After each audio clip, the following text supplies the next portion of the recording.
Misy ny tetikasa izay entin'ny Alliance Sight First Malagasy entina miady amin'ny tsy fahitana fanadihadiana avy hatrany teo amin'ny sarin'ny Jemimara Danielina sy Mamera Samuely. Efa betsaka ireo olona tratran'ny aretin'ny aty-maso vokatry ny fiakaran'ny tahan'ny siramamy na ny diabeta sy ny fiakaran'ny tosi-dra. Isan'ny tetikasa vaovao anatin'ny fiadivana amin'ny tsy fahitana sy ny fahajambana ataon'ny Alliance Sight First Malagasy ity aretina ity.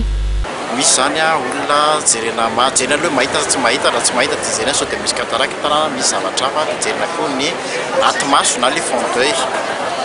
Hatramin'izay nisy indray moa dia fantatsika hoe eo amin'ny 7 alina eo ny opération na cataracte efa vita ny ity fikambana LSFM ity dia zao dia mitohy ilay izy fa nihitatra indray ka mijery ny atao hoe rétinopathie diabétique izay hanomboka indray zany zao ny tetikasa vaovao mahatratra izana isoroana an'io anankiray io koa zany izay fahajambana fahasimban'ny aty-maso noho ny diabeta sy tsaramaso miampy zany ny asa manomboka izao fa dia ny androany aloha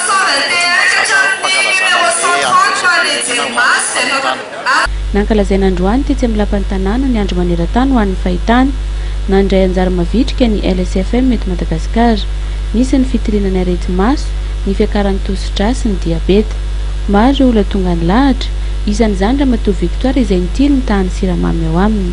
Na ianao le fitenenana tamin'ny radio dia hoe tsara aloha zany mba manao fitiliana fa sao dia sanatria misy satria ny tena moa indraindray mba marary ohatran'izany dia tsy fantatra hoe inona marina ny tena retina dia aleo aloha mba hijery. Tena koa le mihinana mamy moa tsy fantatra hoe sao dia tsy fantatra e tena aloha tonga dia manotona dokotera aloha mahay zavatra rehetra dia aloha manao.